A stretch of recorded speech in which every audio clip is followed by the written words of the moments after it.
सिंध जा आलम स्कॉलर ऐं मुहक़िक़ उन ॻाल्हि ते मुतफ़िक़ आहिनि त सिंध जी अज़ीम तहज़ीब जो सफ़र हज़ार हा सालनि ते मुहीत आहे ऐं उन तहज़ीब जे अहिड़े सफ़र जूं अनेक निशानियूं अॼु बि सिंध जी कुंड कुड़िछ में मौजूदु आहिनि, जिन जे आधार ते इहा ॻाल्हि ख़ातिरी सां चई सघिजे थी त सिंध मुल्क सदियुनि खां शाद ऐं आबाद रहंदो पियो आयो आहे ऐं हिते जे ई झरनि झंगनि में सिंध जो माण्हू सदियुनि खां भटकंदो बि पियो रहियो आहे।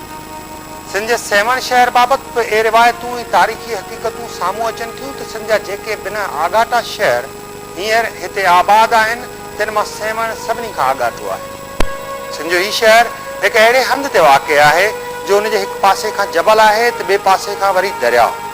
उनखां सवाइ मंछुर ढंढ बि हिन शहर जी क़दामत जी ॼण त साखी बणियो बीठी आहे। सेवण शहर जी क़दामत ऐं अज़मत बाबति तारीख़ जे अनेक मुहक़िक़नि साख पे ॾिनी आहे। उन ॾिस में सेवण बाबति नावियारे मुहक़िक़ मेमण अब्दुल मजीद सिंधी बि हिकु तारीख़ी मज़मून लिखियो हो, जेको बाद में अनवर फगार हकड़े पारां सिंध जे तवारीख़ी शहरनि जी तारीख़ वारे किताब में शाया थियो। उनखां सवाइ सेवण जे हिकु रवासी ख़ैरमंद बुरड़े सेवाणी बि सेवण सदियुनि खां हिकु किताब तरतीब ॾिनो आहे, जंहिंमें पिणु सेवण शहर जी क़दामत जे हवाले सां सरबस्तो हाल अहवाल शाया कयो वियो आहे। मेमण अब्दुल मजीद सिंधी पंहिंजे तहक़ीक़ी मकाले में हिन शहर जी बीहक जो पस मंज़र ॼाणाईंदे लिखियो आहे त कुदरती तरह जीअं इंसान जो वजूद हिन सरज़मीन ते ज़ाहिर थियो हूंदो, तॾहिं खां ही हंधि इंसाननि जो मर्कज़ थी रहियो हूंदो। हू लिखे थो त जॾहिं अञा इंसाननि खे शहर अॾण जो शऊर न आयो हो, तॾहिं इंसान जबलनि जे चुरनि में रहंदा हुआ ऐं झंगली जानवरनि ऐं मच्छीअ ते संदन गुज़रान हूंदो हो ऐं तॾहिं खां ई इंसाननि हिन पासे खे अची आबाद कयो। आलमनि जो इहो बि मुतफ़िक़ा फ़ैसिलो आहे त जिन मां पहिरियां ई सिंध ऐं हिंद खे वसायो, उहे माण्हू हाणोकनि कोलनि, संथालनि, भीलनि ऐं मंडलोकनि जा अबा ॾाॾा हुआ। उन्हनि माण्हुनि जूं पहिरियां ई खोपरियूं सेवण जे भरिसां शाह बिलावल वारी वाट तां लधियूं वियूं हुयूं। उनखां पोइ 1922-23 ईस्वी धारे उन्हनि साॻियनि माण्हुनि जूं खोपरियूं मोहन जे दड़े मां बि लधियूं। अब्दुल मजीद सिंधी उन्हनि हवालनि जे आधार ते इहा ॻाल्हि ज़ोर ॾेई चवे थो त जीअं त सेवण तोड़े मोहन जे दड़े मां साॻियनि माण्हुनि जूं खोपरियूं लधियूं वियूं आहिनि, त मां साबित थिए थो त जंहिं ज़माने में मोहन जो दड़ो आबाद हो, उन ज़माने में सेवण बि अहिड़ो ई आबाद हो। मेमण अब्दुल मजीद सिंधी जे ख़्याल मूजिबि न फ़क़ति एतिरो, पर मोहन जे दड़े खां बि अॻु सेवण आबाद हो। तारीख़नि में हवाल मिलनि था त हीउ शहर जेको आहे सो हज़रत शीश जे ज़माने खां वठी क़ाइमु थियल आहे ऐं जॾहिं सिकंदर आज़म 325-26 क़बिल मसीह में आयो हो, उन वक़्त में हिते जो यादू बंसी कुल मां राजपूत हो, जंहिंजो नालो राजा सांबोस हो या सांबस हो, उहो हुकूमत कंदो हो। उन लिहाज़ खे ॾिसंदे महसूसु थिए थो त हीउ शहर तमामु पुराणो शहर आहे। किन त चयो आहे त हज़रत सिंध हज़रत नूह हज़रत साम जे औलाद मां हो ऐं उन जे औलाद जेको आहे सो हीउ शहर ॿधायो। जेकॾहिं तारीख़ी लिहाज़ खां ॾिठो वञे त हीउ शहर जेको आहे सो मोहन जे दड़े खां अॻु जो आहे या क़रीब जेको आहे सो उन तहज़ीब सां वास्तो रखंदड़ शहर ऐं क़दीम शहर आहे। हक़ीक़त में के अहिड़ा नज़ारा उते आहिनि, अहिड़ियूं जॻहियूं आहिनि जेके उन मां मालूम थिए थो त इहे मोहन जे दड़े खां बि वधीक क़दीम शहर आहे, छाकाणि त उते हिकिड़ो यकथंबी नाले हिकिड़ो ग़ार आहे ऐं अहिड़ा ग़ार जेके आहिनि जिन में अॻे माण्हू रहंदा हुआ, उनखे केव मैन ड्वेलिंग चइबो आहे। त इहो जेको ग़ार हो, इन जो नालो इन बि रहाइश लाइ कमु ईंदो, केव मैन ड्वेलिंग, जॾहिं इंसान ग़ारनि में रहंदा हुआ। इहो दौरु जेको आहे सो सेवण खां थोरो परते वेंदो त हिकिड़ो काई ॻोठु आहे। काईअ में 7 ग़ार आहिनि अहिड़ा जेके रहाइश जे लाइ, उन में अंदरि जेको आहे सो वरी अंदरां दरवाज़ा आहिनि। इन में मालूम थिए थो त हीउ ख़ितो जेको आहे जंहिंमें केव मैन ड्वेलिंग आहे, इंसाननि जी रहाइश हुई कंहिं ज़माने में, उहो ज़मानो जॾहिं इंसान पथर जे वारे दौर में पथरनि जे घरनि में रहंदो हो।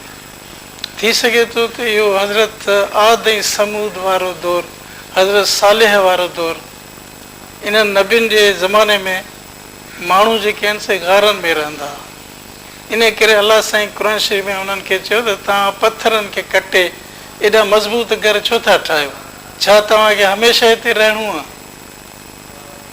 त इन जो हवालो जेको आहे सो क़ुर शरीफ़ में आहे त केवमैन ड्वेलिंग, माण्हू जॾहिं गारनि में रहंदा हुआ त हिते सेवण में उन जे आस पास जेका अहिड़ा गार मौजूदु आहिनि त इहा जेका आहे सा मोहन जे दड़े खां तमामु क़दीम ॻाल्हि आहे।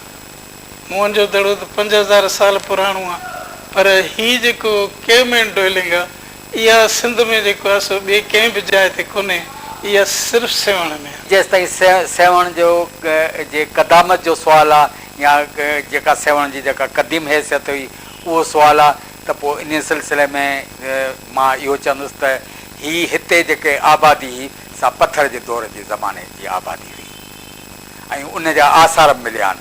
ख़ुदि हीअ जेको यकथंबी वारो आसार मौजूदु आहे, हिते बि गार हुआ, हिते माण्हू रहंदा हुआ। इन खे खणी पोइ हाणे माण्हुनि रुख ॾिनो आहे त हिते कलंदर अची चिलो पचायो वेठो, पर असुल में ईअं न आहे, हिते माण्हू रहंदा हुआ, हिते गार हुआ ऐं गारनि में ई माण्हू रहंदा हुआ।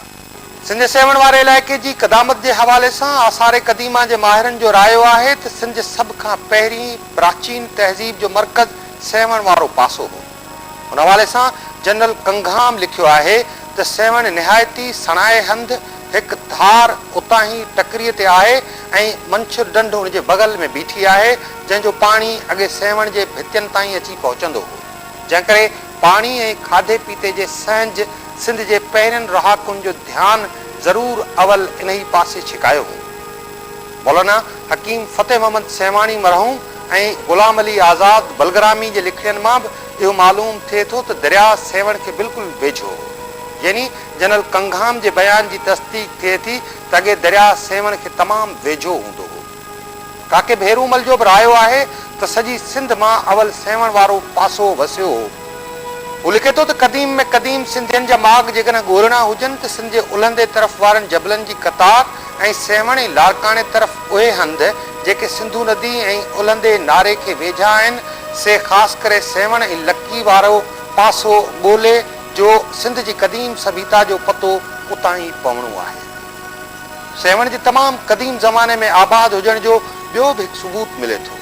मेमून अब्दुल मजीद सिंधी जी लिखणी मूजिबि सेवण स्टेशन जे भरिसां हिकु क़दीम गार आहे जंहिंखे यकथंबी करे चवंदा आहिनि। अहिड़ियूं गारूं लकीअ जे लॻ कोसे पाणी जे चश्मनि जे भरिसां बि लॻियूं वियूं आहिनि जे टकरनि मां टाकियल मालूम थिए।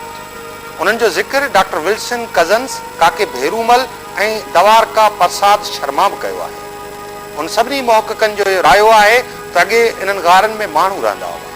दवारका प्रसाद शर्मा जो त इहो बि रायो आहे त 25,000 साल अॻु जॾहिं इंसान अञा पत्थर जे ज़माने में हो तॾहिं माण्हू उन्हनि ई गारनि में रिहाइश पज़ीर हुआ।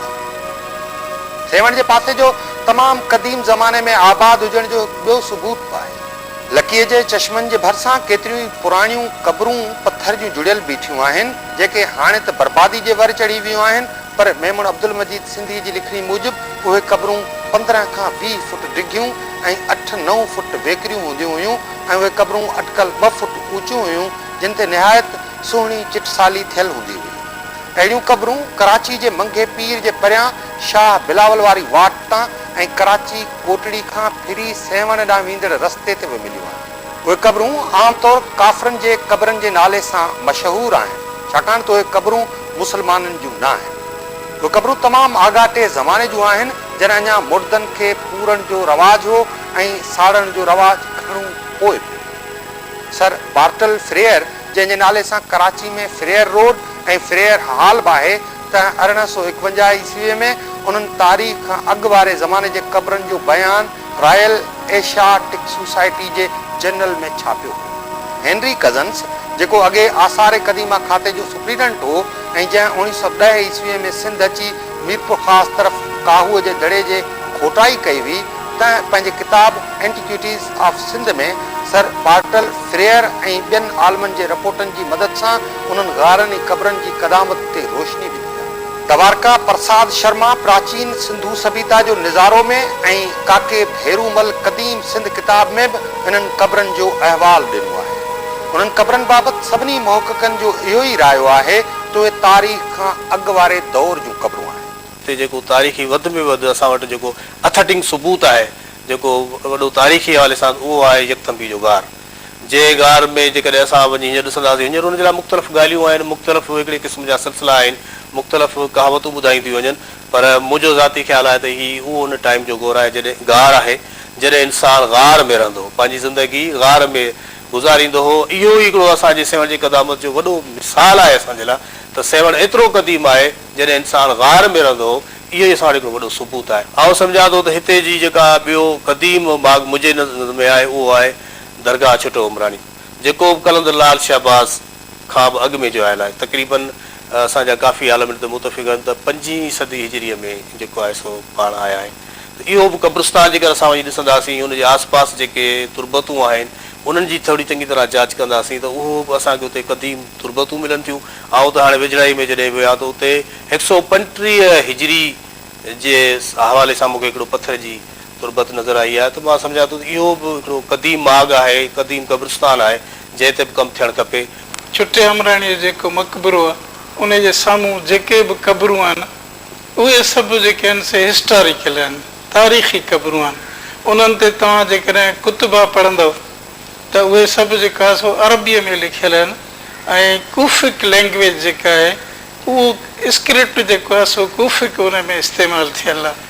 उन में अक्सर क़बरुनि ते जेके पथर रखियल आहिनि, उन में आयतुल कुर्सी बि आहे, ऐं उन में वरी उन वफ़ात कयल माण्हू जो कुतुबो बि लिखियलु आहे। त इहे जेके पथर आहिनि तमामु हैवी आहिनि, तमामु ॻरा आहिनि। अटकियल हिकिड़ो हिकिड़ो पथर 20-30 मण थींदो, ऐं इहो उन ज़माने में दरिया जे रस्ते इहे पथर हिते कोन कट इन्हनि जी जेका तराशी थींदी हुई, इहे इराक मां आया हुआ, उते लिखबा हुआ। पोइ उतां जेको आहे सो अरब जेके हिते वॾा सुपर सालार हुआ, उन्हनि जे क़बरुनि ते रखियल हुआ। उहे सुपर सालार जेके मोहम्मद बिन कासिम सां गॾु आया, पोइ हिते लड़ाइनि में जेके शहीद थिया, त उन जे लाइ उहे पथर जेको आहे सो आया। इहे पथर जेके आहिनि से अॼु ॾींहं ताईं उते मौजूदु आहिनि। उते जेको मुक़ाम आहे उहो बि तमामु क़दीम आहे। हीअ त पथर हुआ सिर्फ़ु सुपर सालार या ॿिया जेके हिकिड़ा VIP माण्हू हुआ उन्हनि जे लाइ, पर जेके ॿिया आम जेके सिपाही जेके शहीद थिया, उन्हनि जूं क़बरूं बि उन क़ब्रिस्तान में आहिनि। इन करे एतिरा 100 साल गुज़रण खां पोइ ज़मीन जेको आहे सो मथे थी अचे, इन करे उन्हनि जो सॼो ढांचो जेको आहे माण्हू जो, उहो ॿाहिरि मथे अची वियो आहे। हींअर तव्हां उते वेंदो त सिर्फ़ु माण्हुनि जा ढांचा जेका पिया आहिनि, जंहिंमें केपराटी बि आहे, पासरियूं बि आहिनि, ॿाहूं टंगूं बि आहिनि। उन मुक़ाम में हिकिड़ो इबरत जो मक़ाम आहे। सेवण खां थोरो ॿाहिरि मंछर वारे पासे ॾे पंहिंजो जेको आहे सो इंसाननि जूं खोपरियूं मिलियूं आहिनि, ऐं उन्हनि जॾहिं उन्हनि खोपरियुनि जो तजज़ियो कयो वियो त इहे उन मां मालूम थियो त हीअ खोपरियूं जेके आहिनि सो मुंहनि जे दड़े जे दौर जूं खोपरियूं आहिनि। मुंहनि जे दड़े मां बि जेके खोपरियूं इंसानियूं मिलियूं आहिनि, उन जूं बि जसामत या क़दामत या साइज़ जेकी आहे सा हिननि सां लॻभॻि अहिड़ी थिए थी। उन खां पोइ झांगार शहर खां 8 किलोमीटरनि ते ॿाहिरि हिकिड़ो बंदड़ीअ जो इलाइक़ो आहे। उन बंदड़ीअ वारे इलाइक़े में हिकु बंदि ॿधल ॾिठो वियो आहे। हाणे छा आहे त उहो बंदि ॿधल माण्हू तजज़ियो कयो वियो आहे त हीअ बंदि उन वक़्त में बि माण्हू जेको आहे सो इरीगेशन जे पर्पज़ सां इस्तेमालु कंदा हुआ। ऐं इहो आहे टियों सबूत इहो मिलियो आहे त लकीअ वारे जबलनि में चुरूं गारूं ऐं हथ जा ठाहियल जेके आहिनि घर मिलिया आहिनि। हाणे इहा चए थो त इहे माण्हू जेका पक ई पक इन हिजर वारे दौर जा, पथर वारे दौर जा जेके हुआ, जिन पंहिंजे जबलनि में जायूं ठाहे ऐं रहणु शुरू कया, जिन मां साबित थिए थो त हीउ जेको आहे सो उन ई दौर जो जेको आहे सो इलाइक़ो आहे, शहर आहे। सेवण जी क़दामत जे हवाले सां मुहक़क़नि ॿिया अनेक सबूत ॾिना आहिनि, जिन में इहो बि ॼाणायो वियो आहे त सेवण खां 14 मील उत्तर तरफ़ झांगारनि जो ॻोठु आहे, जंहिंजे भरिसां बंधड़ी नाले नए वही अची मंछुर ढंढ में छोड़ करे थी। झांगारनि खां 8 मील खनि मथे जबलनि जे ॿेकड़ में नए जे पाणी खे बंदि करण जे हिकु तमामु क़दीम बंदि जा निशान मिलनि था। उन बंदि जे करे हींअर नए खे बंधड़ी सॾियो वञे थो, ऐं बंधड़ीअ जे नाले सां हिते हिकु ॻोठ बि क़ाइमु आहे। हिते निशाननि मां मालूम थिए थो त इहो अटकल 3.5 माइल डिघो हो। बंद जो जेको टुकुर हिन वक़्तु बीठो आहे उन जी ऊचाई बि काफ़ी आहे। मेमन अब्दुल मजीद सिंधी जे ख़्याल मूजिबि उन बंद जी ऊचाई अञा बि वॾी हूंदी, पर मींहनि वाउनि जे करे इहा ऊचाई ऐं उन जी डेघ घटिजी थी वई आहे। हाणे त उन बंद जा बाक़ी वञी के निशान बचा आहिनि। हिन बंद खे निहायत कारीगरीअ सां ठाहियो वियो हो। पथरनि जी ओसारी सां खाना आहे, उन्हनि में बजरी ऐं वारी भरी वई हुई। सलामी बि अॼुकल्ह जे बंदनि जहिड़ी नज़र अचे थी। मोहक़िक़नि जी राय मूजिबि हिन बंद जे ज़रिए नए जे पाणी खे रोके हथरादू तलाउ ठाहे उन मां वाह कढी आबादी कई वेंदी हुई। मक़ामी माण्हू उन बंद खे बि काफ़र बंद चवंदा आहिनि ऐं कंहिंखे बि ख़बर न आहे त इहो बंद कॾहिं जो जुड़ियल आहे। हीउ ज़राअती बंद टैंक इरीगेशन जो हिकु बहितरीन नमूनो आहे। मालूम थिए थो त सिंध जा माण्हू हज़ारे साल अॻु बि उन ई हुनर मां वाक़ुफ़ हुआ।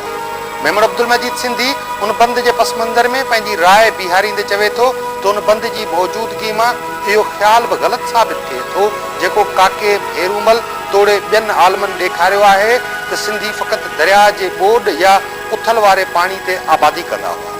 हिन बंद जी मौजूदगी मां त साफ़ साबित थिए थो त सिंधी माण्हू हथरादू आबपाशी मां पूरी रीत आगाह ऐं वाक़ुफ़। हिन बंद जे मथे पासे खां किन क़दीम रहाकुनि जे पत्थर जे घरनि जा निशान बि मिलनि था, जिन में ठिकर जे थांवनि जूं ठिकरियूं बि नज़र अचनि थियूं। मोहक़िक़नि मूजिबि हिकु घर में हिकु पत्थर बि नज़र आयो हो जेको विच ते गोलाई नमूने थोरो ऊन्हू गठल हो। उन पत्थर मां ईअं पियो भाइजे त उन वक़्तु अञा जंड ईजाद कोन थियो हो ऐं माण्हू पत्थरनि ते अटो गेही मानी पचाईंदा हुआ। अहिड़ा जंड मोहन जे दड़े मां बि लधा विया आहिनि। हाणोका जंड ते ईसवी सन खां 2 सदियूं खनि अॻु चालू थिया। उन ॻाल्हि मां इहो अंदाज़ो लॻाए सघिजे थो त मज़कूरा घर मोहन जे दड़े जीअं 5000 साल अॻु जा आहिनि। उहे घर बंद जे मथां हुआ, तंहिंजी माना त उहे घर बंद जे तामीर खां अॻु अॼिया विया हूंदा। तारीख़ जा मुहक़िक़ उन्हनि घरनि तोड़े बंद जे हिन इलाइक़े में मौजूदगी खे बि सेवण जी क़दामत सां भेट ॾियनि। भाई जे बंदड़ी जो जेको तव्हां ज़िक्र कयो ऐं जंहिं बंद जो तव्हां ज़िक्र कयो इहो अञा बि हालत में मौजूदु आहे या हाणे 1985 में आउं पाण वियो हुउसि ऐं असां सां गॾु जेको आहे साईं ताज सराई हलियो हो ऐं मोहम्मद अयूब बांभण डायरेक्टर साज़ा जो हलियो हो ऐं असां उहो जेको आहे सो बंदि ॾिठो हो ऐं हिकिड़ी स्कीम साज़ा वारनि ते इम्प्लीमेंट करणु चाही पई, पर जेको आहे सो किन हालातनि या ॿियनि ॻाल्हियुनि जे करे जेको आहे सो उनखे अमली जामो पारायो न वियो। बाक़ी उते चश्मो आहे, चश्मो आबशार जे सूरत में जेको आहे मथां पाणी किरे थो, हिकिड़ो वॾो कुंभ ठाहे थो जंहिंमां रोज़ हज़ारे माण्हू ऐं हज़ारे माण्हुनि जा जानवर जेके आहिनि सो उतां पंहिंजी प्यास बुझाइनि था। बंदड़ी जेको आहे सो उन में अहिड़ियूं पहाड़ियूं कोन्हनि पर पथरीलो इलाइक़ो आहे। उन में जेको आहे सो पाणी जेको ईंदो आहे उहो ईंदो आहे नए जेका आहे पंहिंजे नयनि जो पाणी बि ईंदो आहे, पर असां वटि जेको आहे सो आहे काई आहे, उन खां परियां नैंग आहे, उन्हनि में कुदरती चश्मा आहिनि जो पाणी हेठां जेको आहे सो निकिरे थो। नैंग में तव्हां वेंदो त उते सॼे हिन इलाइक़े जी आबादी जेका आहे सा उन्हनि चश्मनि ते थिए थी। उहा चश्मनि जूं वायूं ठहियल आहिनि, उन्हनि मां पाणी वही वरी बंदड़ीअ में बि अचे थो ऐं बंदड़ीअ में ज़मीन छाकाणि त सुठी आहे इन करे उते आबादी घणी थी थिए। हींअर त माण्हुनि वरी ट्यूबवेल हणाए उते जेको आहे बि ठाहिराया आहिनि जीअं उते जेको आहे सो भाॼियूं या ॿी आबादी जेका आहे सो थिए। सेवण जी क़दामत जे हवाले सां तारीख़दाननि ॿिया बि केतिरा ई राया ॾिना आहिनि। मोहक़िक़नि मूजिबि सेवण भरिसां मौजूदु मंछुर ढंढ बि हिन इलाइक़े जी क़दामत जो चिटो पिटो ओञाण आहे। मंछुर ढंढ में मच्छी ऐं पखी फासाइण जे हवाले सां बि राइज पुराणे तरीक़ेकार खे बि शिकार जो हिकु क़दीम तरीक़ो क़रार ॾिनो वञे थो। तारीख़ी हवालनि मूजिबि मंछुर जा मुहाणा पखियुनि खे फासाइण लाइ पबुण जे पननि या पखियुनि जे खंभनि जूं टोपियूं पाए पाण तुरहनि ते तरंदा वेंदा हुआ। मुहाणा सॼो पाणी में लिकल हूंदा हुआ, अलबत्ता पबुण जे पननि या खंभनि वारी टोपी ॿाहिरि हूंदी हुयनि। उन ई करे पखी खाउन डिॼंदा कीन हुआ, पर संदन भरिसां पिया वेहंदा ऐं लामारा ॾींदा हुआ। मुहाणा वझ वठी खेनि पकड़े जंग भञी चेल सां ॿधल झोली में विझी छॾींदा हुआ। सिंध गज़ेटर जे मोलिफ़ ह्यूज़ पखियुनि फासाइण जे इन अजीब तरीक़े खे निहायत क़दीम ज़माने खां मुरवज ठहिरायो आहे। काके भेरूमल इन ही रवाज ते राय ॾींदे लिखियो आहे त जंहिं सूरत में कोलनि जे सभीता जो मर्कज़ सेवण वारो इलाइक़ो हो ऐं इहो जीअरनि पखियुनि झलण वारो तरीक़ो रुगो मंछर तरफ़ आहे, तंहिं सूरत में ईअं पियो सम्झिजे त इहो आगाटो कोलनि वारो दस्तूर आहे जो मंछर जा मुहाणा अञा ताईं हलाईंदा पिया अचनि। मंछर में मच्छी फासाइण जो बि हिकु अजीब तरीक़ो हूंदो हो। मुहाणा छा कंदा हुआ जो हिकु वॾो जार विझी उनजे भरिसां ॿेड़ियुनि ते थालियूं वॼाईंदा हुआ। उन आवाज़ ते मच्छी हेॾे होॾे भॼंदी हुई ऐं वञी वेचारी जार में फासंदी हुई। हीउ रवाज बि निहायत क़दीम हो। काके भेरूमल लिखियो आहे त हीउ रवाज ख़ुदि पिया ॼाणाइनि त ॾाढे आदम जे ॾींहंनि जा आहिनि। हू लिखे थो त पाॿोड़नि सां मुंहुं ढकण जो रवाज सिर्फ़ु मंछर जे मुहाणनि में हो। सो अक्सर मच्छी जेकी आहे सो ॿेड़ियुनि ते चढ़ी रछनि जे ज़रिए जेकी आहे सो मारींदा हुआ। रछनि जॾहिं फिटो कंदा हुआ त उन में नंढी वॾी मच्छी जेकी आहे सो फासींदी ऐं उहो जेको आहे सो उन मां कढी ॿेड़ियुनि भरे ऐं कपर ते आणींदा हुआ ऐं उन खां पोइ जेको आहे सो उहे ॿियनि शहरनि ताईं जेकी आहे सो मोकिली वेंदी हुई। ऐं इन में हर कंहिं क़िस्म जी मच्छी जेकी आहे सो मौजूदु हूंदी हुई ऐं हींअर बि जेकी मौजूदु आहे। पखी मारण जो बि तरीक़ो पखी मारण जो तरीक़ो इहो हूंदो हो त हिकु त पखी जेको आहे सो बंदूक जे छिरे खां मारींदा हुआ। ॿियो पखी जेको आहे सो पंहिंजो इहो ईअं मुख़्तलिफ़ अंदाज़ में मीर भर पंहिंजो पाण खे पखियुनि जे शिकिल जहिड़ो ठाहे ऐं पखीअ जहिड़ी ॿोली कंदा हुआ। पोइ पखीअ जहिड़ी ॿोली कंदा हुआ त पखी जेकी आहे सो ॾिसंदा हुआ त असांजो को पंहिंजो हिते जानवर असांजो क़ौम मां असांजे राज जो को जानवर आहे उहो असांखे सॾे थो पियो पाण ॾे। पोइ पखी मिड़ी ईंदा हुआ। पोइ हू उन्हनि जी मीरबन जूं रंग मुझड़ियूं जेके ॿाहिरि निकितल हूंदियूं हुयूं उन में करे जेको पोइ यकदमि खणी उन्हनि जे जंगुनि मां वठंदा हुआ। जंगू हुननि जूं भञी छॾींदा अहिड़नि सां उहे शिकार कंदा हुआ। ॿियो तरीक़ो टियों तरीक़ो अहिड़ो हूंदो हो त हुननि वटि सन्हड़ा जार हूंदा हुआ। उन्हनि जारनि में हू जेको उन्हनि जो चूंगो या खाधो जेको सो विझंदा हुआ या हिकिड़ो पखी उन में फासाए छॾींदा हुआ। पोइ उन खाधे जे लालच में उहो पखी जेको आहे सो उते जीअं वेहंदा हुआ तीअं हुन जार में सुक थी वेंदा हुआ ऐं उनखे हथ सां मेड़े ऐं उन्हनि जूं जेके आहिनि सो पर या जंगू भञी या जहिड़ी हालत में जेको आहे सो आणे ऐं पोइ उहो जेको आहे सो शहरनि ताईं विकिणे लाइ पहुचाईंदा हुआ। सेवण शहर सिंध जे विचोले हिसे में सिंधू नदीअ जे साॼे कप ते आहे।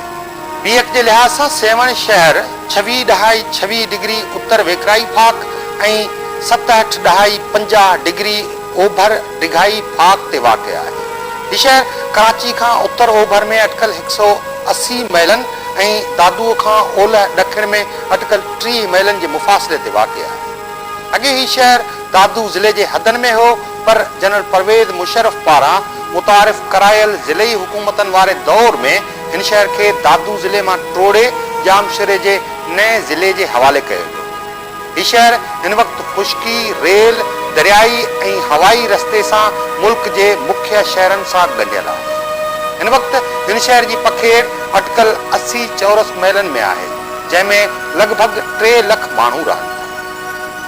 पुराणे वक़्त में सेवण शहर केतिरनि ई बादशाहनि जो सदियनि ताईं सदर मक़ाम, तख़्तगाह ऐं सिंध हुकूमत जो परगि॒णो रहियो आहे, जंहिं करे ॿाहिरियनि फातिहनि, हाकिमनि, शहनशाहनि ऐं बादशाहनि हिन खे हासिल करण लाइ चढ़ायूं ऐं हमला कया ऐं पंहिंजे ज़ेर आंदो। हीउ शहर वापार जे लिहाज़ सां बि माज़ीअ में वॾी अहमियत रखंदड़ शहर हो। तव्हां जेका ॾिसो त मोहम्मद बिन कासिम बि आयो, अॻु में त हिंदू आहे राजा ॾाहर वारा, उन खां पोइ वरी जेको आहे सो मोहम्मद बिन कासिम आयो। माना अरबनि जो दौर बि हिन ॾिठो, हिंदुनि राजाउनि जो दौर बि हिन ॾिठो। उन खां पोइ वरी तव्हां हुननि यूनानियुनि जो दौर ॾिठो, सिकंदर एज़म वारो दौर। उन खां पोइ जॾहिं मुग़ल ऐं अफ़गाननि जो दौर आयो तॾहिं बि हिते हुकूमत जेका हुई उहा मुग़लनि जी, छाकाणि मुग़ल जेके आहे उहे शहनशाह जो मतिलबु आहे पूरे हिंदुस्तान ते हुननि जी हुकूमत हुई। हिते बि हुननि जो गवर्नर रहंदो हो। हिते जेको आहे जॾहिं शाहजहान बादशाह हो, जंहिं दरबार जी तोसी कराई या ॿियूं हिते मज़ारूं ठारायूं सेवण में, त उन ज़माने में नवाब दीनदार ख़ान हितां जो गवर्नर हो, जेको शाहजहान जे पारां हिते हुकूमत हलाईंदो हो। त इन जा मुग़लनि जा ऐं अफ़गाननि जा गवर्नर जेके आहिनि हिते रहंदा हुआ। माना मुग़लनि ऐं अफ़गाननि जो दौर बि जेको आहे हुन ॾिठो, पोइ वरी अंग्रेज़नि जो दौर ॾिठो, उन खां पोइ वरी जेको आहे पंहिंजी हुकूमत जो पाकिस्तान जो दौर बि ॾिठो। सेवण जो वापार लाख, नीर, मखण, कपिड़ो ऐं ॿियूं शयूं जेके आहिनि सो यूरोप जे मुल्कनि तोणी, अरबनि जे मुल्कनि तोणी वेंदियूं। उन सां गॾोगॾु मंसूर ढंढ बि जेको आहे सो सेवण जो हिसो ई आहे, सेवण जो हिसो आहे। ऐं उन मां पैदा थींदड़ मच्छी, लोढ़, कुम ऐं पखी ऐं तोरियूं, इहे बि जेके आहिनि सो अंदरूनी मुल्क में, अंदरूनी सिंध में, बरसगीर में ऐं दुनिया जे ॿियनि मुल्कनि तोणी जेके आसानी सां वेंदियूं। उन में मालूम थो थिए त हीअ शहर जे वापार लिहाज़ सां हिकु वॾी अहमियत हुई। तव्हांखे मां यादि ॾियारींदो हलियां त जॾहिं नादर बादशाह सिंध ते काह कई हुई, उन वक़्तु हितां खां सेवण खां चंद किलोमीटरनि ते हिकिड़ो ॻोठ हो कार्याणी। उन कार्याणीअ में हिकु हिंदू वापारी रहंदो हो, जंहिं जूं सॼी दुनिया में वापारी कोठियूं हुयूं। उन कोठियुनि जे ज़रिए जेको आहे सो हुननि जो माल सेवण मां उन्हनि कोठियुनि ताईं पहुचंदो हो। ऐं हिकिड़ी कोठी जेकी हुनजी सेवण में हूंदी हुई, जितां हुनजो मर्कज़ कार्याणी शहर हूंदो हो, ऐं उन खां पोइ सेवण हूंदो हो, जितां सॼी दुनिया सां हुनजी जेकी आहे सो वापारु हलंदो रहंदो हो। अहिड़ी तरह सां जेको आहे सो जॾहिं नादर बादशाह हिते हमिलो कयो हो त बि हुन इन सां वॾी में वॾी मिल्कियत जेकी आहे सो हथु कई।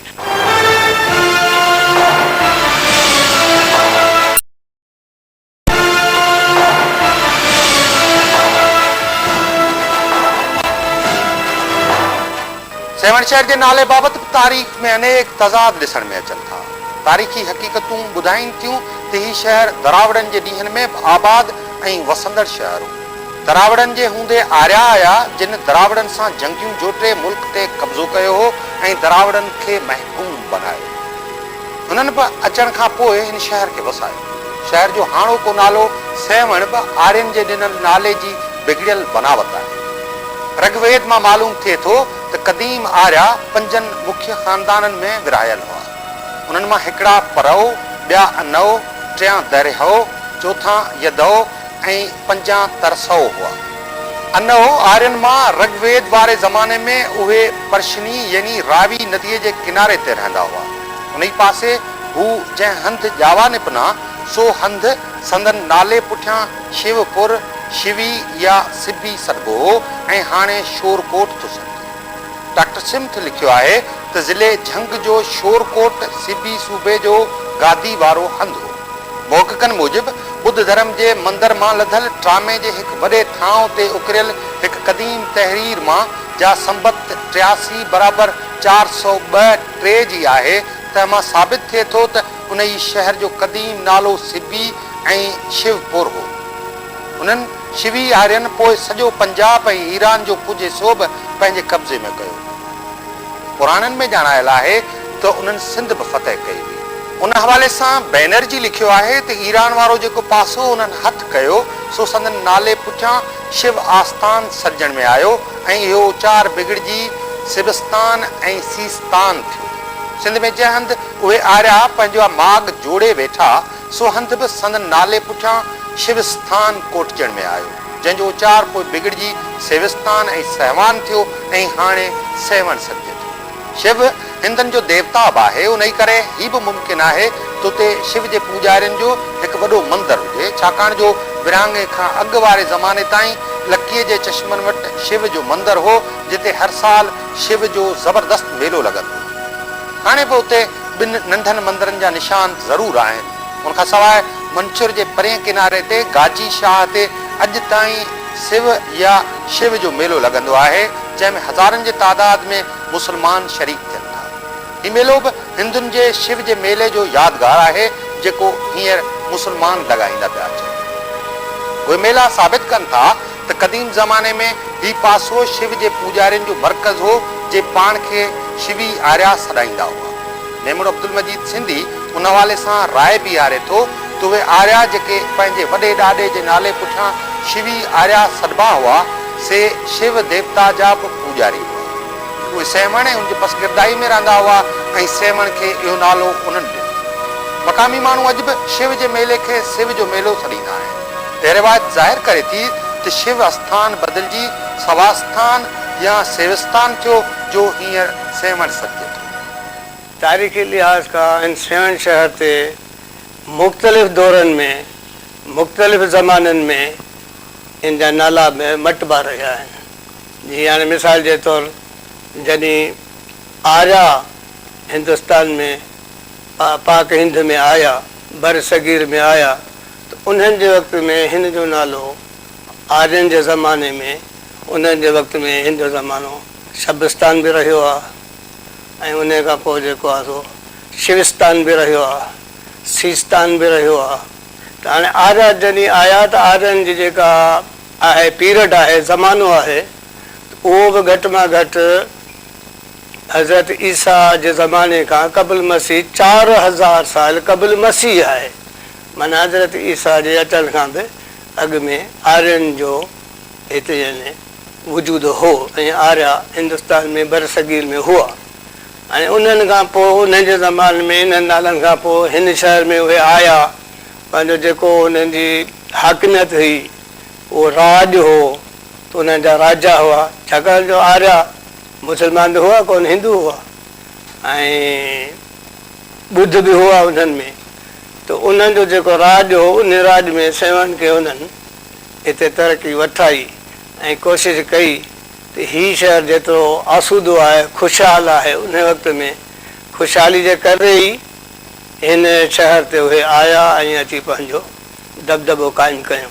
ऐं हीउ शहर सेवन जेको आहे इहो छाकाणि सिंधी नदी जे कप ते आहे, उन जे करे हिन में जेको आहे सो अहिड़ियूं शयूं हुननि ॾिठियूं त आया। इन खां पोइ जॾहिं वरी सिकंदर आज़म जो दौरु थो अचे पियो, त हाणे सिकंदर आज़म जो दौरु बि हज़रत ईसा खां यानी 900 साल क़बल मसीह जो दौरु आहे। त उन जे अचण सां, सिकंदर आज़म जे अचण सां, माना उहो यूनानी हो, त यूनान मां आयो एथेंस मां, त हिते सेवन जो नालो हुन पंहिंजे लिहाज़ सां अची तब्दील करे संडे माना नालो रखियो।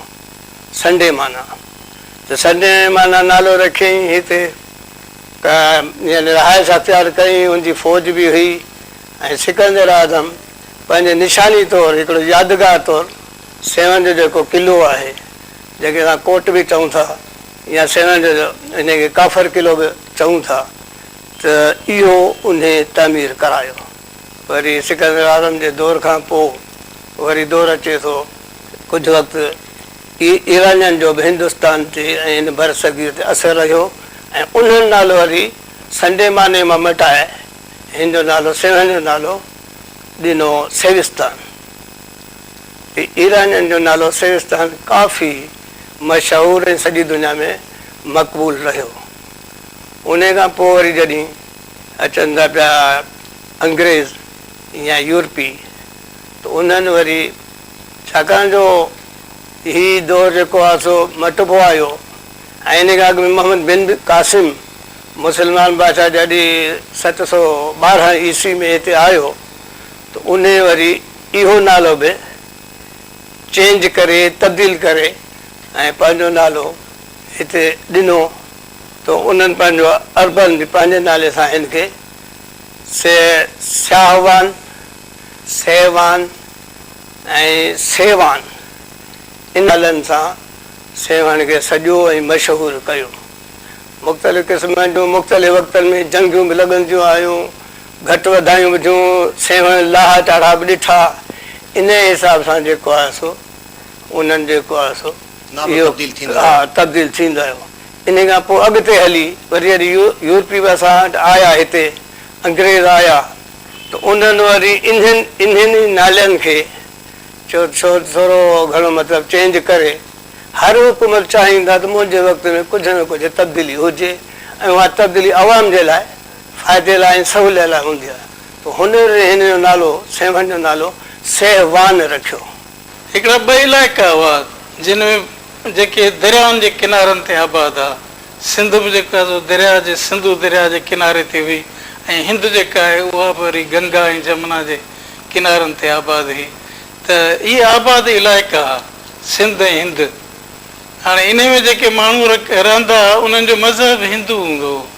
इन करे सेवण में जेके हाकिम हुआ, जेके राजा हुआ, तव्हांखे ख़बर आहे त मोहम्मद बिन कासिम जॾहिं आयो हो तॾहिं बि राजा ॾाहर जी हुकूमत हुई, हिंदू राजा हो जंहिंजी हुकूमत हुई पूरी सिंध ते। त सेवण में ख़ासि करे अॻे नंढियूं नंढियूं हुकूमतूं हूंदियूं जंहिंमें हिंदू राजा हुकूमत कंदा हुआ। त सेवण में बि जेको आहे सो हिंदू राजनि जी हुकूमत हुई, तंहिं करे उते घणा मंदर हुआ, हे बुतनि जी पूॼा कंदा हुआ, तंहिं करे हिन जो नालो शिव आस्थान पहिरीं हिस्टोरिकली शिव आस्थान आहे। पोइ शिव आस्थान तेसि ताईं रहियो जेसि ताईं हिंदुनि जो तसलुत रहियो। वरी जॾहिं सिकंदर एज़म हिते आयो त उन शिव आस्थान खां मटाए हुन पंहिंजे ॿोलीअ जो सेविस्तान लफ़्ज़ जेको आहे सो हिन शहर जो नालो रखियो सेविस्तान। इन जो मतिलबु आहे त हीअ हिकिड़ी शहरी बस्ती आहे, सिविटास मां निकितल आहे। त शिव आस्थान मां पोइ वरी सेविस्तान थियो। वरी सेविस्तान वारो जेको सिकंदर एज़म जो क़िलो जॾहिं उहो तबाह थी वियो त पोइ माण्हू वरी ॿाहिरि उन्हनि पंहिंजी बस्ती ठाही। अञा ताईं उहो क़िलो जेको आहे सो हुते मौजूदु आहे, माण्हू विज़िटर्स हुनखे ॾिसंदा आहिनि। त ॿाहिरि जेका बस्ती ठही आहे उन बस्तीअ खे हाणे उन मां लफ़्ज़ मां वरी थोरो हटाए वरी सेवण कयो। हाणे शिव आस्थान ऐं सेविस्तान ऐं सेवण हाणे मौजूदु नालो हिन जो सेवण आहे। राजा सांबोस जे दौर मंझि हिन शहर जो नालो संडे माना हो, संडे माना हो। उन संडे माना मां बि सीन जो लफ़्ज़ जेको आहे सो ज़ाहिर थिए थो। हाणे इहो जेको सो यादू बंसी दौर जो जेको आहे सो पंहिंजो जी ॻाल्हि आहे। सिकंदर आज़म जी 325 वारे 26 वारे क़बल मसीह दौर जी ॻाल्हि आहे, तंहिंमें संडे माना चयो वेंदो। अच्छा, हिकिड़े ॿी किताब में लिखियलु आहे त हज़रत सिंध जे औलाद मां हिक जो नालो सहवारण हो, सहवारण हो। उन सहवारण ही खितो अचे आबाद कयो, जेको हुन ॻोठ आबाद कयो उहो वॾी आबादी वठी वियो, सुधरी वियो, जंहिंजो नालो पिणु सहवारण रखियो वियो। अॼोको सेवण उन सहवारण जी बिगड़ियल नाले जी सूरत आहे। ठीकु आहे साईं। उन खां पोइ चवनि था त हिकु मेलू मल हिंदू क़ौम हिते रहंदी, हिन इलाइक़े में रहंदी हुई। उन हिंदू क़ौम मेलू मल जे पंहिंजे पुट जे केड़ मझां हिकिड़े ॼणे अचे ही इलाइक़ो आबाद कयो ऐं उन इलाइक़े खे आबाद करे ऐं उन जेको आहे सो पंहिंजो उन में वॾे हिकिड़े जो नालो शिवी हो। उन शिविस्तान शिव आस्थान जे नाले सां हिन शहर खे आबाद कयो। किन तारीख़ी हवालनि में ईअं अचे थो त आर्या क़ौम जे वॾे ॾाॾे जो नालो, आर्या क़ौम जे वॾे ॾाॾे जो नालो शिवी हो, जंहिं सेवण जंहिंजो नालो रखियो शिबिस्तान यानी शिबीअ जो आबाद कयल शहर। ऐं अहिड़नि सां सीस्तान सिबी वग़ैरह जेके आहिनि नाला बि जेके असांखे मिलनि था ईरान तोणी या बलूचिस्तानी, सो बि उन क़ौम जा जेके आबाद थियल आहे। तंहिं करे पुराणो नालो जेको आहे सो सेवण जो जेको आहे सो शिविस्तान शिव आस्थान शिव आस्थान बि मिले थो। अच्छा, जॾहिं यूरोपी क़ौमूं हिते आयूं त उन्हनि बि जेको आहे सो इन नाले खे घणे क़दुरु बरक़रार रखियो। जॾहिं अरब आया, इब्न होकल या इब्न इसहाक या खरदाज़ा बि जेके सेवण में आया ऐं हिन सेवण जी तारीख़ कलम बंदि कयूं त उन्हनि हिन शहर जो नालो सहबान सहबान बि ॼाणायो आहे। सहबान बि हिन शहर जो नालो ॼाणायो आहे। हाणे अहिड़ी तरह सां जेको ॿिए दौर जेके असांजा सुधरियल दौर जेके मिलनि था उन्हनि में बि जेको आहे सो इहे नाला हलंदा अचनि था। पर जॾहिं इब्न बतूता सैर सफ़र ते निकितो ऐं हिते पहुतो त उन पंहिंजे सफ़रनामे में ॼाणायो आहे त हिन शहर खे सिविस्तान बि चवनि था, सिविस्तान बि चवनि था। हाणे उन दौर खां वठी जेको दौर पोइ जेके आया आहिनि, जीअं मुग़लनि जो दौरु आयो आहे, कलोड़नि जो दौरु आहे, टालपुरनि जो दौरु आयो आहे, अंग्रेज़ टालपुरनि जे दौर तोणी हिन शहर खे जेको आहे सो सिविस्तान जे नाले सां ई जेको आहे सॼो वेंदो हो, लिखियो वेंदो हो। बयाज़नि में, सरकारी लिखण पढ़ण में, ख़ानगी लिखण पढ़ण में इन नाले सां पुकारियो वेंदो हो। अंग्रेज़ जॾहिं आया त उन्हनि इन नाले खे थोरो ॿियो रंग ॾेई ऐं उन्हनि उन्हनि खे सहवान सेवहान रखियो। ऐं अॼु मुरवज नालो जेको आहे सो उर्दूअ में सहवन ऐं सिंधीअ में जेको आहे सो सेवण आहे।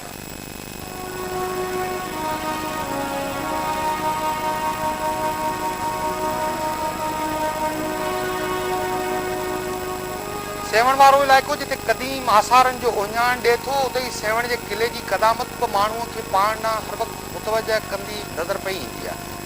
सेवण जे किले बाबति हूअं त ॿियनि अनेक तारीख़ी किताबनि में मवाद मिले थो, पर उन किले जे हवाले सां कोट ऐं किलनि जे इल्म जे ॼाणू इश्तियाक अंसारी सेवण जे किले जो साइंसी अंदाज़ में जाइज़ो वरितो आहे, जेको जाइज़ो हुन पंहिंजे किताब कोट ऐं किला में बि शाया करायो आहे। साॻे किले बाबति सेवण सदियुनि खां किताब जे ख़ालिक़ ख़ैरमंद बुरड़े बि उनजो अहवालु ॾिनो आहे। किले जे हवाले सां को बि मुहक़िक़ इहा ॻाल्हि पक सां नथो चवे त आया हीउ किलो कंहिंजो जोड़ायल आहे। तारीख़नि जे अभ्यास मां मालूम थिए थो त राजा सांबस जी हुकूमत ऐं मौर्या घराणे जे ख़ानदान अशोक जी हुकूमत दौरान संधी माना या संडे माना जो हीउ किलो अजल हो, जंहिंखे यूनानी बादशाह सिकंदर एज़म मखदूनी 325-26 क़बल मसीह में फ़तह कयो। कर्नल टाड लिखे थो त सिकंदर आज़म जे हमले सबबि कोट खे काफ़ी नुक़सान रसियो। बाद में हुन नुक़सान हेठि आयल हिसे जी मरमत कराई ऐं उनजो रुतबो बहाल रखियो। उनखां अॻु किले जे मथां राजा बहर खरी जो आलीशान महल अॼु। उन बाद हिन किले खे सिकंदर जो किलो या सिकंदर जो कोट सॾियो। हेनरी कज़न्स पंहिंजे किताब में लिखियो आहे त हीउ कोट तमामु पुराणो आहे, जेको फिटल हालत में आहे, जंहिंखे उतां जा माण्हू काफ़र कोट सॾी। हिन कोट जे हवाले सां इहे बि रिवायतूं आहिनि त हीउ राजा जेसर जे हथ हेठि रहियो ऐं उन राजा जे हरकतनि सबबि हिन कोट सां अंधेर नंगरी चरबट राजा वारी रिवायत बि मंसूब। एलेक्जेंडर बर्न्स लिखियो आहे त सेवण जो किलो हिकु भॻल भुरियल बेज़वी शिकिल जो आहे, जेको यूनान जे दौर जेतिरो पुराणो आहे। हू लिखे थो त हीउ कोट 7 फुट ऊचो, 1200 फुट डिघो ऐं 750 फुट वेकिरो नज़र अचे। हेनरी पाटिंजर लिखे थो त सेवण जो कोट सिकंदर एज़म जोड़ायो हो, जेको शहर जे उत्तर में वाक़ आहे। हू लिखे थो त कोट 330 वाल वेकिरो आहे ऐं अड़ल वाह खां 80 फुट बुलंद आहे। कोट में अंदरि 30 बुर्ज आहिनि। ॿिनि बुर्जनि जे विच में 90 वालनि जो मुफ़ासिलो आहे।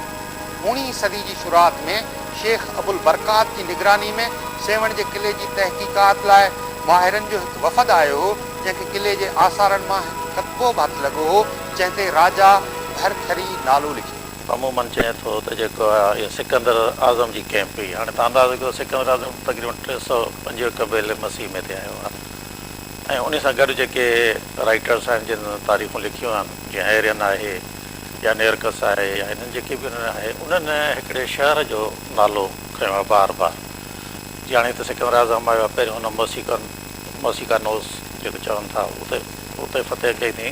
उन खां पोइ जेको आहे सांबास उन जे इलाइक़े ॾे वधियो आहे ऐं सांबास जे गादीअ जो हंधि जेको चवनि था संडे माण्हू हुयो।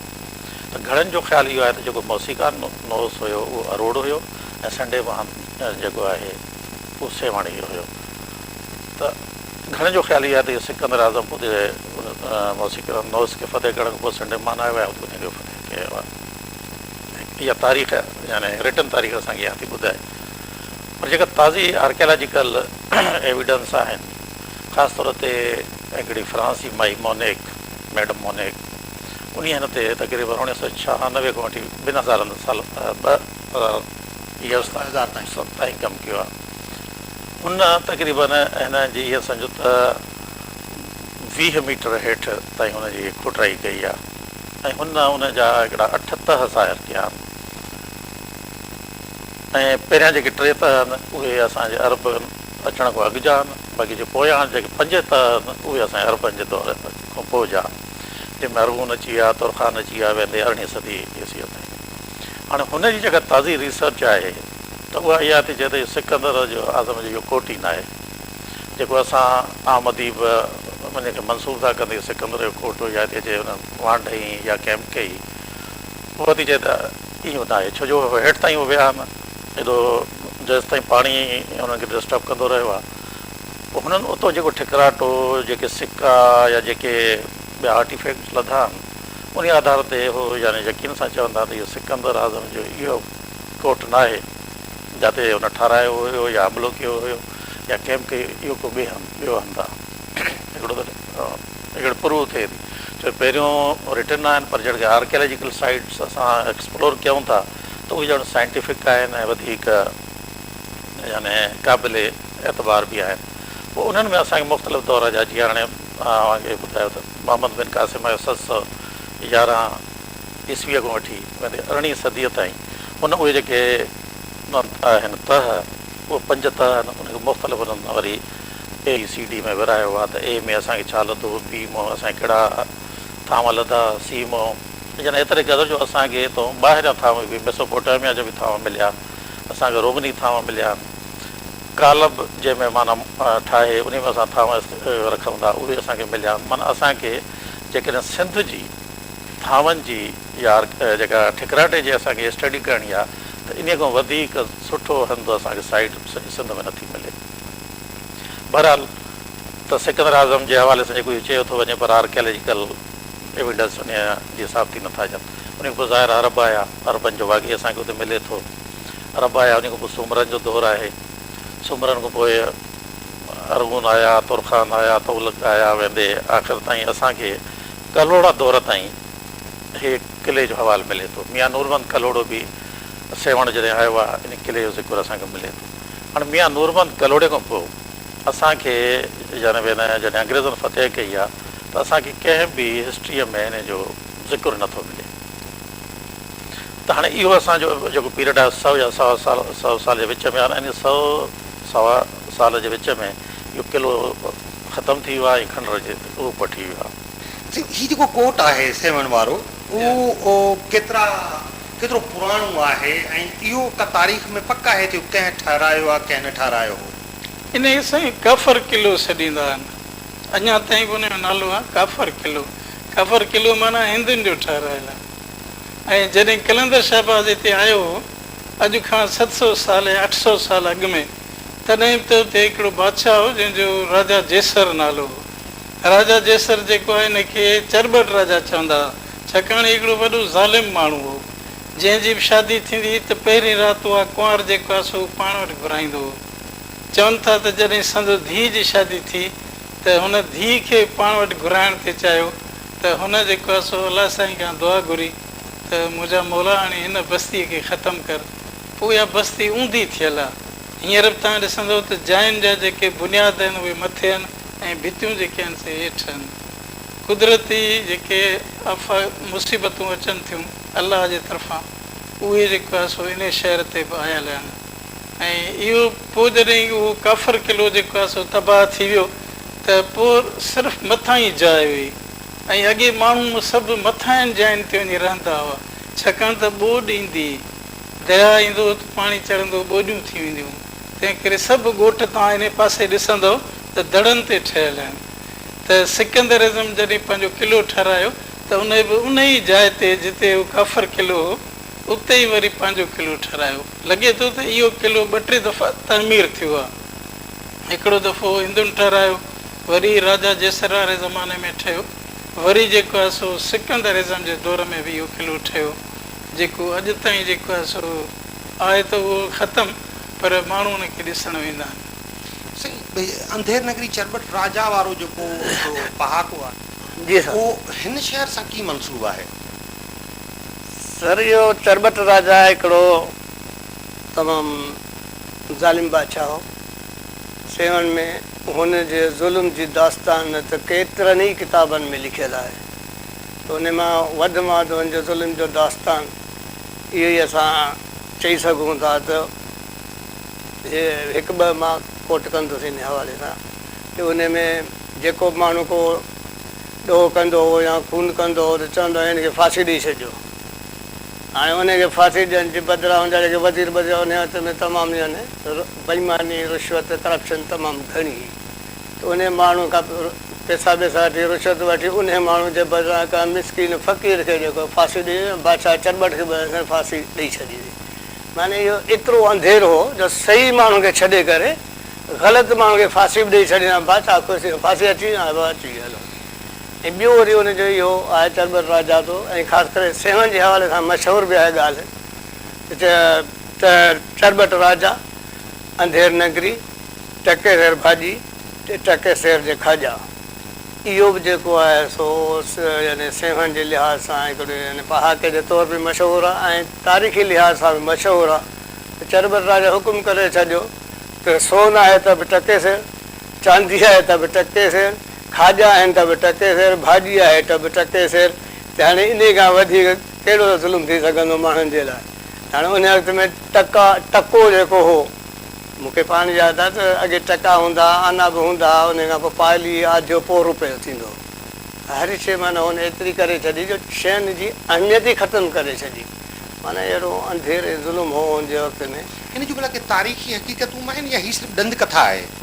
सर मूंखे लॻे थो त हीअ जेका ॻाल्हि आहे चरबट राजा अंधेर नगरी टके सेर खाॼा टके सेर इहो त उहो इहा ॻाल्हि बिल्कुलु जेको आहे मूंखे लॻे थी त दुरुस्त आहे।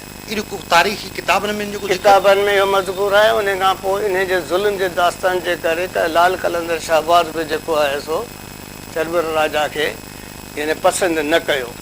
सेवण जे हिन कोट बाबति तारीख़ जे मुख़्तलिफ़ किताबनि मां इहा शहादत मिले थी त हीउ किलो ॿाहिरियनि हमलनि खे रोकण लाइ ढाल जो कमु ॾींदो। अबुल फज़ुल आइन अकबरी में लिखियो आहे त अड़लवाह सेवण जे किले जे कुख वटां गुज़रे थो। अड़लवाह जे करे किले जी बीहक ऐं फ़ौजी अहमियत काफ़ी वधी वञे। किले सां लॻोलॻि सेवण जो शहर आहे, जॾहिं त उनजे ओलह में मंचुरडंड, उत्तर में टल्टी, दादू, कंदाह ॿेलो, ॾखिण में लकीअ जा टकर ऐं ओभर में सिंधू दरिया आहे। किलो पंहिंजी जवानी में सिंधू ऐं अड़लवाह जे संगम हुअण करे जंगी हिकमत अमली जे लिहाज़ सां काफ़ी अहम मालूम थिए। सेवण जे हिन किले सूमरनि, तुगलकनि, अरगूननि, तुर्खुननि, तुर्खाननि, मुसलमाननि, मुगलनि, कल्होड़नि, मीरनि ऐं अंग्रेज़नि जा मुख़्तलिफ़ दौर ॾिठा आहिनि, जिन बाबति तारीख़ जे मुख़्तलिफ़ किताबनि में अहवाल शाइर थियल आहिनि। इश्तियाक अंसारी त हिन किले में थियल ख़ौफ़नाक ज़ुल्म जा वाक़िया बि दर्ज कया आहिनि। बितूता जो तव्हां सफ़रनामो पढ़ंदो उहो तक़रीबन 1333 में थिया आहे। पोइ ज़िक्र थो करे त जॾहिं मां सेवण अचे रहियो आहियां ऐं मां हिकिड़े मदरसे में अचे रहियुसि त मदरसे जी छत ते मां जॾहिं राति जो सुम्हंदो हुउसि त जेको सेवण जे किले ते हितां जा जेके मक़ामी माण्हू हुया उन्हनि जा लाश टंगियल हुया, रसुनि में लाश टंगियल आहे। पोइ राति जो जॾहिं उहा हवा हलंदी आहे उनजा लाश लुॾंदा हुआ त मूंखे ॾाढो भउ थींदो। आख़िर मां उहो जेको मदरसो उहो छॾे कंहिं ॿिए पासे साइड ते अचे राति रहियुसि जितां मूंखे उहे लाश नज़र न ईंदा हुआ।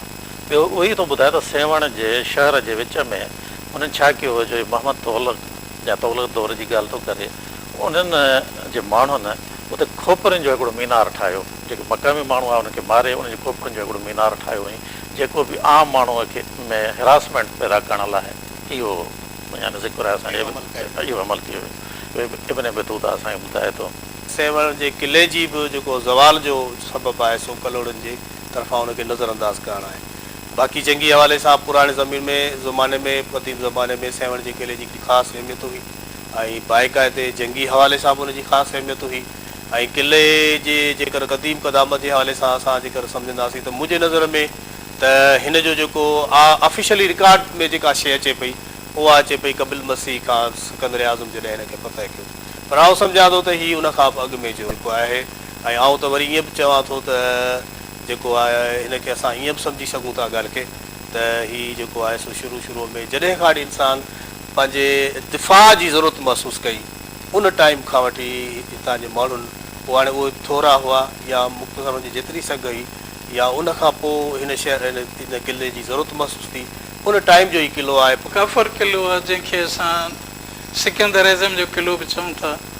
उहो छाकाणि त अॼु ॾींहं ताईं उनजी खोटराई न थी आहे।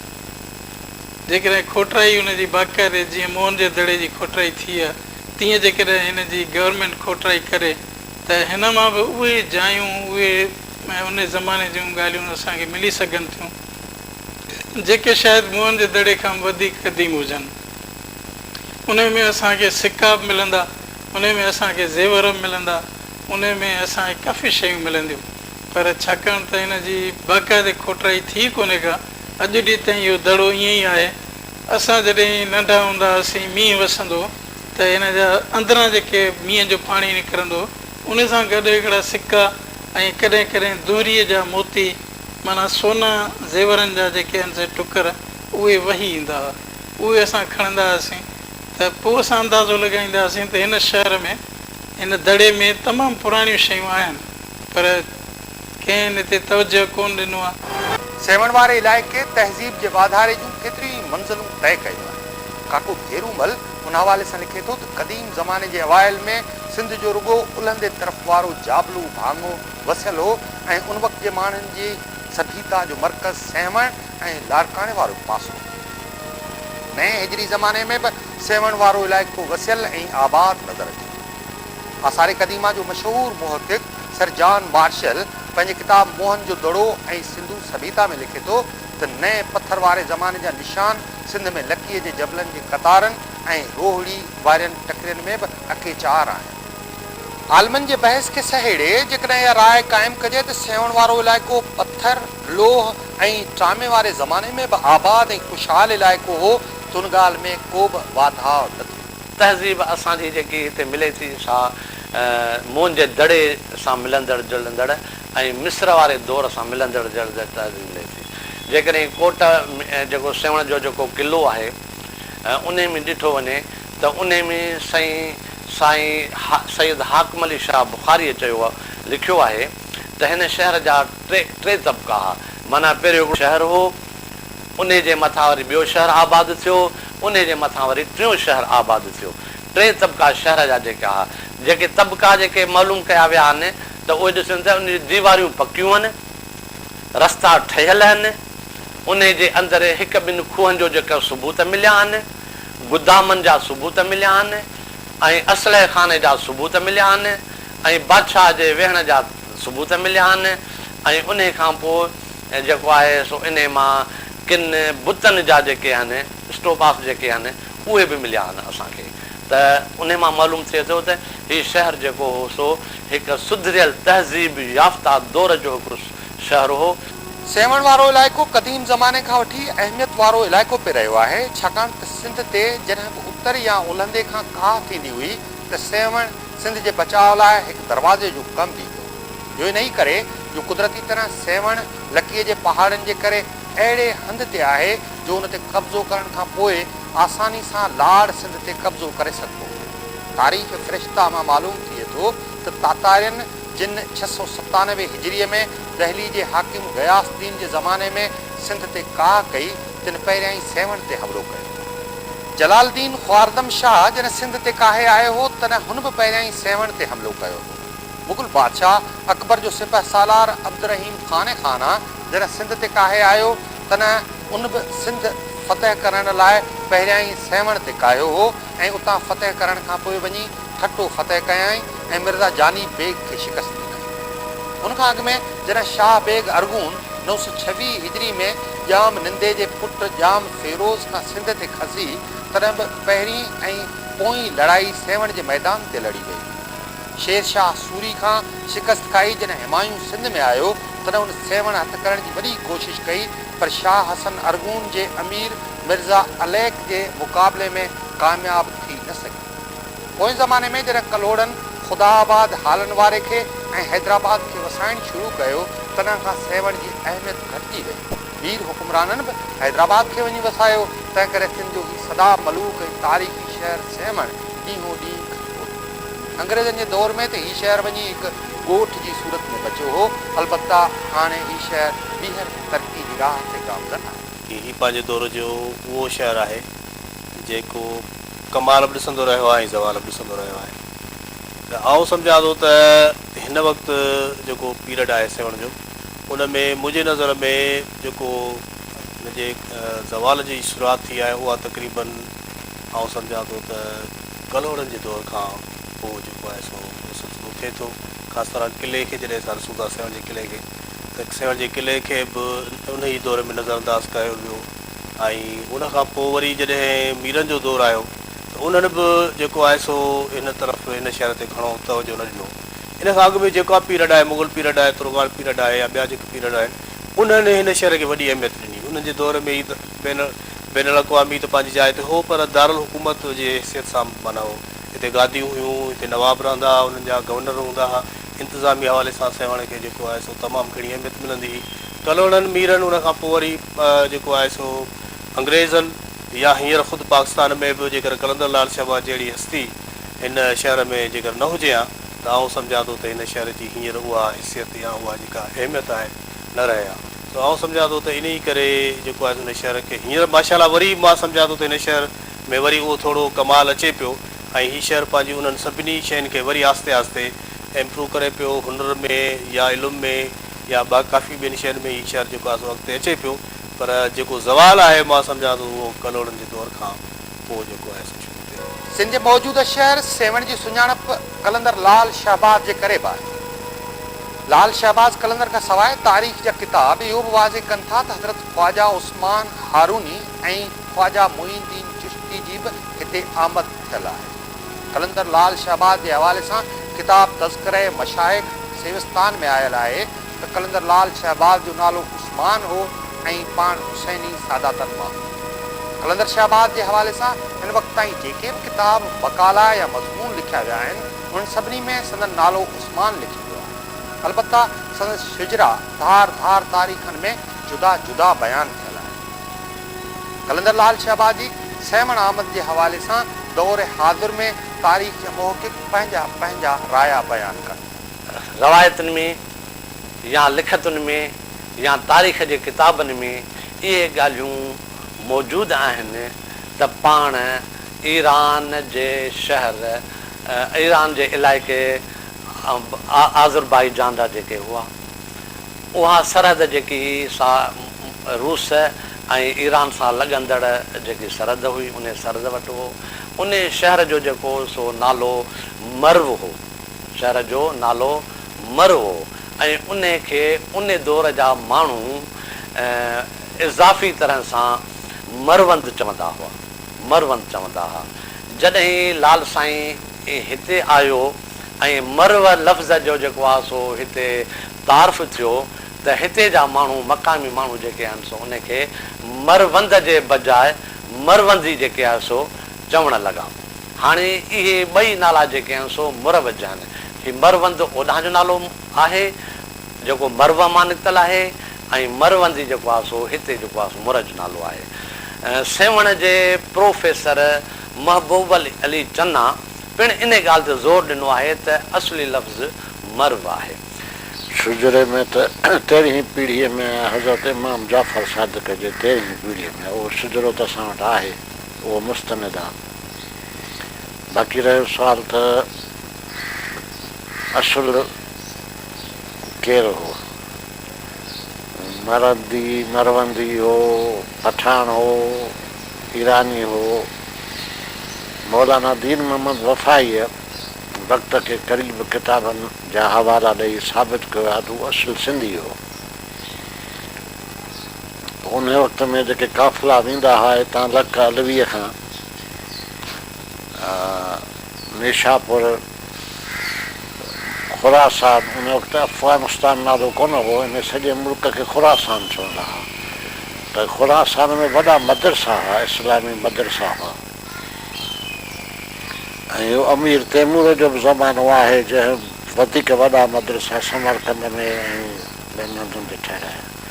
उन वक़्त में इहे काफ़िला वेंदा हुआ। पोइ हीउ नंढो ॿारु हो 7 सालनि जो त काफ़िले सां हले वियो पंहिंजो। पोइ वञी हिन तइलीम हासिलु कई, पोइ मरंद में कयईं, मरवंद में कयईं, निशापुर में कयईं, समरकंद में कयईं। इहा तारीख़ ॻोल्हणी आहे। पोइ चवंदा त बाबा इब्राहिम जो मुरीद थियो, मुजरद जो, ऐं इहो सभु सैरो सफ़र करे पोइ पंहिंजो वापसि सेवण पहुतो। त सेवण पहुतो आहे त उन वक़्त में संसु उमिरि 39 साल आहे। संस हमसर आहे पाक शरीफ़ जो हाजी पीर इस्माइल पंवर, उहो बञा ताईं उन जी दरगाह क़ाइमु आहे पाक शरीफ़ में, उहो हिन जो दोस्त हो। हीउ पाण मुरीद हो ऐं ख़लीफ़ो हो शेख बहाउद्दीन ज़करिया मुल्तानी जो, ऐं शेख जलाल सुर्ख जो दोस्त हो, शेख बाबा फरीद शकर गंज शकर जो दोस्त हो, ऐं हिते पीर पठे जो दोस्त हो ठटे में। ॿियो हिते चनेसर सूमरो हो जंहिंखे रिहान जंगली बि चवंदा हुआ, उनजो बि दोस्त हो, उनजे पुट जे फातिहा ते वियो। उहे बि साबितियूं असां वटि आहिनि। ॿिया बि मक़ाम आहिनि सिंध में बलोचिस्तान जे सरहद सां जेके कलंदर लाल शाहबाज़ सां मनसूब आहिनि। ॿियो हिकिड़ो लाल जे नाले सां तुहफ़तुल कलाम में बि हिन जो ज़िक्र आहे। त क़दीम तारीख़ुनि खां वठी जदीद रिसर्च ताईं अहवाल त मिले थो, पर उन में तव्हांजे ॻाल्हि वांगुरु त तज़ाद आहे। हाणे तज़ाद मूंखे घणो नज़र त कोन थो अचे पियो, पर आम जो इहो थी वियो आहे त हू बसि मस्तु कलंदर हो ऐं दुनिया व माफ़िया जी ख़बर कान हूंदी हुअसि, मजज़ूब हो। सा ॻाल्हि न आहे। हुनजा 5 किताब लिखियल जेके सिंध जे मदरसनि में अंग्रेज़नि जे ज़माने ताईं पढ़ाया वेंदा हुआ, उहे साबित कनि था। उन अंग्रेज़ ॿाहिरि मुहक़िक़ बि ॼाणायो आहे त हीअ मख़्तूम उस्मान सेवाणी जंहिंखे लाल शाहबाज़ कलंदर चवनि था, उन जा लिखियल आहिनि। ऐं हिते मदरसो फ़ुक़हाए इस्लाम सेवण में हो, उन में पाण मुअल्लिम हो। त मुअल्लिम त मजज़ूब नथो थी सघे, न तालमिया थी थो सघे। हू हिकिड़ो आलिम हो, आलिम हो, सूफ़ी हो, सहरवर्दी तरीक़े सां हो। यूसुफ मीरिक जो किताबु तारीख़ मज़हर शाहजहानी जंहिंखे चवनि था पिया, उन में बि हुन क़दीम किताबनि जा हवाला ॾेई ॾेखारियो आहे त सहरवर्दी सूफ़ी तरीक़े जो 17हों फ़ुर्क़ो जेको आहे सो लाल शाहबाज़ी आहे। लाल शाहबाज़ी सहरवर्दी तरीक़ो आहे। अहिड़ी तरह सां हू हिकिड़ो मुजाहिद हो, मुबलिग हो, सूफ़ी हो, आलिम हो, मुसनिफ़ हो ऐं ज़बरदस्त शाइर हो फारसीअ जो। त हू कलाम मिले थो, उनजे कलाम ते बि एतिराज़ कयो थो वञे त इहो किताल जो आहे, हिन जो न आहे। वरी किताबनि ते बि कयो थो वञे त इहे 5 किताब जेके आहिनि इहो हिंदुस्तान जो हिकिड़ो मख़्तूम उस्मान हो, हुनजा लिखियल आहिनि। असुलु नालो हुनजो आहे मख़्तूम मोहम्मद उस्मान। पोइ मरवंदी लॻाइनि था त उन में मुंहिंजो जेको ख़्यालु आहे सो इहो आहे त रूद चइबो आहे दरिया खे। जेकॾहिं हिन मरवंदी न मरूदी जेकॾहिं इस्तेमालु कयो आहे, छो त हिन कलाम में अचे थो, अया उस्मान मरवंदी चना मस्ती तू दर आलम मस्ता मस्ती न दानस्ती सिरे अलाह बूध हस्तम। उन में मरवंदी पाण चवे थो। पोइ मरवंदी जो मतिलबु दरिया ई आहे। दरिया जे किनारे सां उन वक़्त में लकीअ खां पोइ वरी नसरपुर दरिया वांदो हो ऐं इहो सेवण दरिया जे किनारे ते हो, लकी दरिया जे किनारे ते हुई। उन जे करे हू थो चवे या जेको अरसो हुन मरंद या मरवंद में गुज़ारियो, उन जे करे पाण खे उहो लक़ब ॾिनो अथसि हज़रत कलंदर लाल शाहबाज़। हुनजो असुलु नालो आहे मोहम्मद उस्मान मरवंदी। मोहम्मद उस्मान मरवंदी। त मोहम्मद उस्मान मरवंदी जेको आहे सो मरवंद ॻोठ जो आहे। इहो मरवंद ॻोठ जेको आहे इहो आज़रबाईजान इलाइक़े में हो उन ज़माने में। उहो जेको आज़रबाईजान इलाइक़ो हो उन ज़माने में ईरान जे बादशाहत में आयो पिए। ऐं पोइ जेको आहे सो उन में वरी जॾहिं उहो बादशाहत कुझु कमज़ोर थी त इहो इलाइक़ो वरी रशिया जे कब्ज़े में आयो। हाणे वरी जुदा आज़रबाईजान जी हिकिड़ी पंहिंजी स्टेट आहे। त इन इलाइक़े में अॼु बि जेके विज़िटर वञनि था, साईं प्रोफेसर महबूब अली चन्ना जेको आहे उते वियो हो त ॾिठई त उहो मरवंद ॻोठ आहे, पर हाणे जेको आहे सो खंडरात में आहे। अञा ताईं हुनजो वजूद आहे त हीउ जेको आज़रबाईजान इलाइक़े में इहो जेको आहे सो मरवंद ॻोठ आहे। इन ॻोठ में जेको आहे सो कलंदर लाल शाहबाज़ पैदा थियो। हिन जे पीउ जो नालो जेको आहे सो आहे इब्राहिम कबीर दीन, सैयद इब्राहिम कबीर दीन हिन जे फादर जो नालो आहे। हिन जा जेके पीउ हो या हिन जो जेको ॾाॾो हो, उहे सभई जेको आहे सो उनखे दीनी मदरसे खे हलाईंदा हुआ। उन में हिफ़्ज़ बि थींदो, उन सां गॾु वरी तरीक़त ऐं शरीयत जा सबक़ जेके आहिनि उहे बि जेको आहे सो ॾिना वेंदा हुआ। इहे वॾा बुज़ुर्ग वॾा तरीक़त जा ऐं शरीयत जा साहिब हुआ। पोइ हज़रत कलंदर शाहबाज़ जॾहिं नंढड़ो त पंहिंजे पीउ जे मदरसे में तइलीम हासिलु कयईं। अञा 7 सालनि जो त सॼो क़ुर शरीफ़ हिफ़्ज़ कयईं। हीउ हाफ़िज़ क़ुर हो। उन खां पोइ जॾहिं हिन ख़र्को हासिलु कयो, ख़र्को तरीक़त जो हूंदो आहे, जॾहिं को तरीक़त जा सबक़ सिखी वेंदो आहे त उनखे ख़र्को पाराईंदा आहिनि, हिकिड़ो जुबो पाराईंदा आहिनि। हिन जे पीउ जे तरफ़ां हिनखे ख़र्को हासिलु थियो। हज़रत कलंदर लाल शहबाज़ इल्म जी तलाश में वधीक इल्मु हासिलु करण जे लाइ इराक़ पहुतो। तव्हांखे ख़बर आहे त इराक़ ऐं ईरान जेके आहिनि से उहे उन्हनि जा बॉर्डर पाण में मिलनि था, तंहिं करे इराक़ हिननि खे वेझड़ो बि हो। ऐं बगदाद में तॾहिं यूनिवर्सिटी हुई, निज़ामिया यूनिवर्सिटी, उन मदरसो, पर पोइ अॻिते हली उहो वरी पोइ यूनिवर्सिटी जो दर्जो हुनखे मिलियो। उहा जेका बगदाद में निज़ामिया यूनिवर्सिटी आहे, इहो उन्हनि बुज़ुर्गनि जो जेको आहे सो मदरसो हो।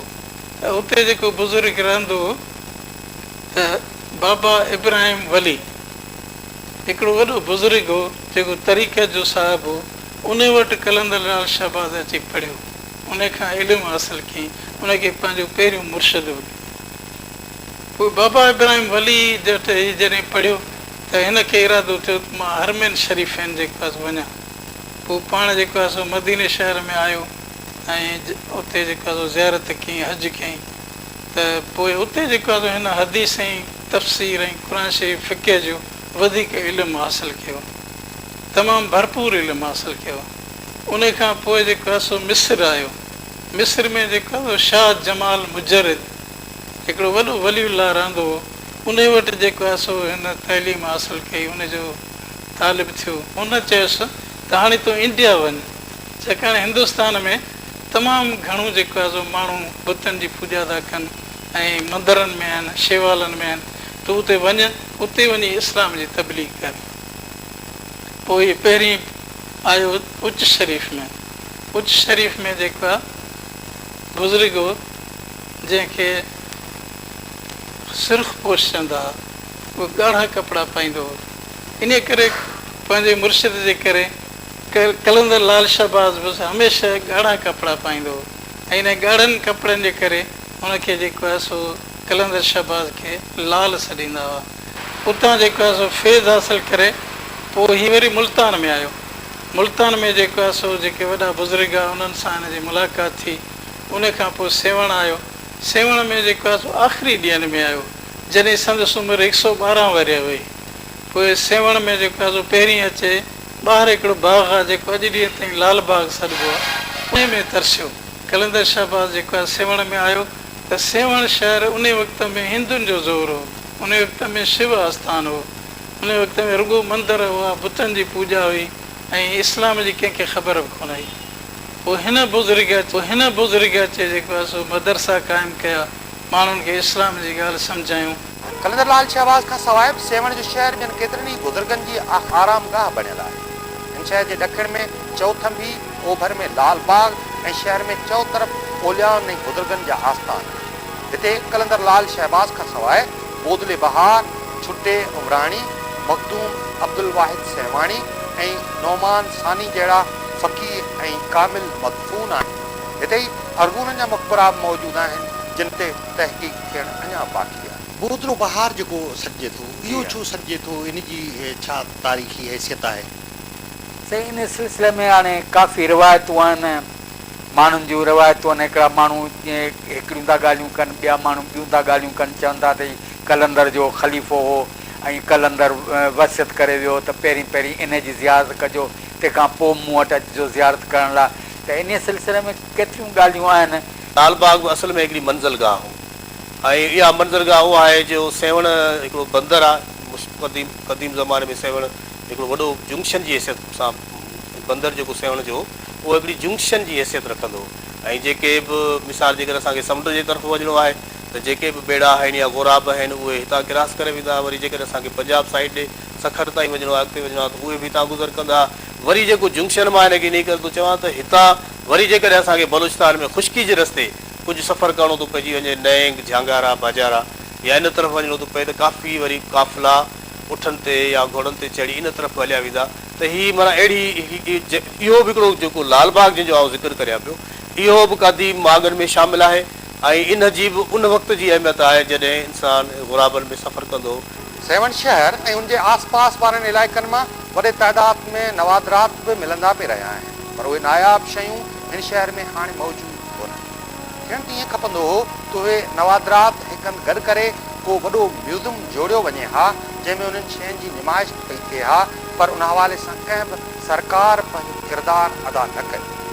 सेवण जी तारीख़ ते कमु कंदड़ माण्हू ॿुधाइनि था त सेवण वारे कोट जे मथां किन किन हंधनि ते अॻे कमरनि ऐं हिफ़ाज़ती दीवारनि जा निशान बि मिलंदा हुआ, जिन ते कोट मां उन ज़माने में सड़ियल अनाज, सिक्का, ठिकर जा थांव, काशी जा ज़रा ऐं ॿियूं क़ीमती शयूं बि लभंदियूं हुयूं, पर उहे शयूं सरकारी सतह ते महफ़ूज़ थी न सघियूं। हाणे त ही तारीख़ी कोट तबाह थींदो पियो वञे, पर उनखे महफ़ूज़ बनाइण लाइ कंहिं बि क़िस्म जो को बि कमु न पियो करायो वञे, जंहिं सबबु सेवण जे कोट जी हालत ॾींहों ॾींहुं बद खां बदतर थींदी वई। जिन बि माण्हुनि खोटाई तरफ़ तवजो ॾिनो उहे हुआ ॿारियां। उन्हनि तक़रीबन इहे शयूं खणी विया हलिया, जॾहिं बि खोटाई में उन्हनि खे के नादिर शयूं हथ अची वियूं त उहे खणी विया हलिया ऐं मुख़्तलिफ़ मुल्कनि जे म्यूज़ियमनि में या उन्हनि पाण वटि रखियूं। हिन वक़्तु असांजे सेवण में जेको आहे सो कल्चर डिपार्टमेंट जे तरफ़ां हिकिड़ो म्यूज़ियम आहे, पर उहो बिल्कुलु कंहिं कम जो न आहे। उन में कुझु ठिकर ऐं कुझु पितर रखिया विया आहिनि, बाक़ी जेके असुलु शयूं आहिनि उहे जेको आहे सो हिते बि कोन्हनि। ऐं मां सम्झां थो जेको जंहिं बि हिते हिन किले ते कमु कयो आहे पंहिंजे पीरियड में, पंहिंजे वक़्त में, उन्हनि इहे सभु शयूं जेको आहे सो खणी वञी पाण वटि महफ़ूज़ कयूं आहिनि। ऐं जंहिंजे करे हिते बि सिर्फ़ु नाले मात्र चंद शयूं आहिनि। जीअं मां तव्हांजे ॾाढो इन ई तवसत सां हिकिड़ी ॿी शइ जो बि इंकशाफ़ करे वञा त कलंदर लाल शहबाज जो जीअं हीउ रोज़ो जेको डहियो, उनजा बि जेके कुतबा आहिनि से बि हींअर बिल्कुलु तमामु ख़स्ता हालत में हिकिड़े औक़ाफ़ डिपार्टमेंट जे दफ़्तर में पिया आहिनि, जेके पथर टोड़िया विया आहिनि ऐं अञा ताईं हुननि जी जेका पोज़ीशन आहे उहा तमामु अफ़सोस वारी पोज़ीशन आहे। ऐं मूंखे डपु आहे त जेकर इन तरफ़ बि हींअर तवजो न ॾिनो वियो त मां सम्झां थो इहे कुतबा बि जेके कलंदर शहबाज जे रोज़े जे हवाले सां असांखे हिकिड़ी तारीख़ ॾियनि था त कॾहिं ठहियो रोज़ो, कंहिं ठाहियो ऐं उनखां पोइ उन मुख़्तलिफ़ मरहल में कहिड़ो कहिड़ो कमु थियो, उहे बि शायदि असांजो नौजवान नसल इन खां रहिजी वेंदो। सेवण जो शहर जिते पंहिंजी तारीख़ ऐं क़दामत जे हवाले सां मशहूरु आहे, उते ई इलाइक़ो तफ़रीह गाहनि जे करे बि माज़ीअ में मशहूरु हूंदो। सेवण जे हिकु इलाइक़े खे रेल जे नाले सां सॼो वियो आहे। अबुल फज़ल अकबरनामा ऐं आईन अकबरी में रेल लाइ लिखियो आहे त रेल सेवण लाइ घुमण जी जाइ हूंदी। तोहफ़तल किराम जे साहिब वरी रेल खे वलियनि जी रिहाइशगाह कोठियो आहे ऐं उते जे किन बुज़ुर्गनि जो बि ज़िक्र कयो आहे। लफ़्ज़ रेल संस्कृत जे लफ़्ज़ रिल मां निकितो आहे, जंहिंजी माना आहे तराई जो थोरो ऐं सावक वारो हंधु। महमूद अब्दुल मजीद सिंधी वरी उन हवाले सां पंहिंजी राय बीहारी आहे ऐं हू चवे थो त हाणोकनि ॻोठनि चन्ना ऐं बाग़ यूसुफ वारी एराज़ी खे अॻे रेल सॼो वेंदो हो, जो उते उन वक़्तु बि कुझु बाग़ मौजूदु हूंदा। हीउ रेल जो इलाइक़ो सेवण खां 2 किलोमीटर ॿाहिरि बचल चने खां वठी शुरू थिए थो, वेंदो वञी अकतड़ आरबीअ वारे इलाइक़े खां फिरी चौधारी जेको अचे थो इलाइक़ो, इन खे रेल वारो इलाइक़ो चवंदा हुआ। उन में बाग़ यूसुफ बि जेको आहे सो अची थो वञे। हाणे रेल छो था चयो वञनि, चवनि था त रेल माना सरसब्ज़ इलाइक़ो, उहो इलाइक़ो जिते माण्हू सैर ऐं तफ़रीह लाइ जेके आहे सो अचनि। हाणे इहो इलाइक़ो अहिड़ो त सरसब्ज़ हो, जंहिंजा सरसब्ज़ करण जा 3 ज़रिया हूंदा हुआ।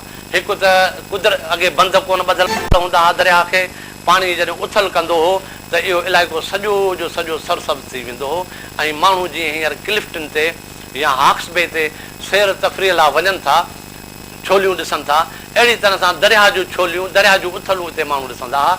उन सां गॾोगॾु मंछर जो पाणी बि जेकॾहिं ईंदो हो त उनजी आबादी सरसब्ज़ थींदा हुआ।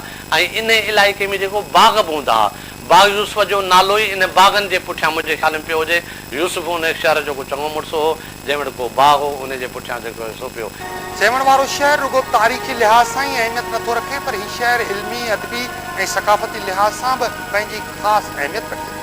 हिते जा कुतुब खाना ऐं शख़्सियतूं बि तमामु घणियूं मशहूरु आहिनि, जिन इल्म, इरफ़ान, तिब ऐं हिकमत खां सवाइ ॿियनि शोबनि में बि चङो नालो कमायो आहे। सिद्दीक़ी ख़ानदान जो, मखदूम ख़ानदान जो वॾो लाइब्रेरी ज़ख़ीरो, किताबनि जो ज़ख़ीरो आहे, जंहिं ज़ख़ीरे जो नालो मुफ़ीद आम लाइब्रेरी आहे।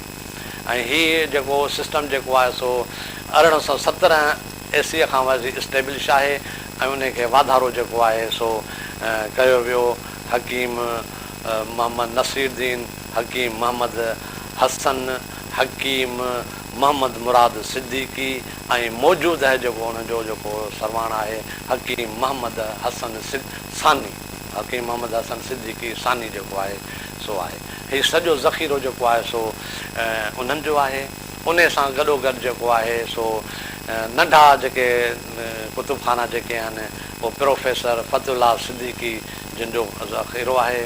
अहिड़े तरह सां मूं ख़ादम जो जेको आहे सो नंढो पैमाने ते ज़ख़ीरो आहे ख़ानगी तौर सां। अहिड़ी तरह सां नज़ीर हयात वटि बि जेको आहे सो पंहिंजो नंढो ज़ख़ीरो आहे। हिते हर दौर में तारीख़ी शख़्सियतूं पैदा थियूं आहिनि, आलिम पैदा थिया आहिनि, दरवेश पैदा थिया आहिनि ऐं किताबनि लिखण वारा पैदा थिया आहिनि, मुअल्लिम पैदा थिया आहिनि। त काफ़ी आहिनि अहिड़ियूं शख़्सियतूं। बाक़ी मौजूदा वक़्त में या जे अंग्रेज़नि जे दौर जे ज़माने में बि मशहूरु शख़्सियतुनि जीअं मख़्तूम बसरुद्दीन सिद्दीकी, उहो फ़ैलसूफ़ हो ऐं मशहूरु आलिम हो। ऐं अहिड़े तरीक़े सां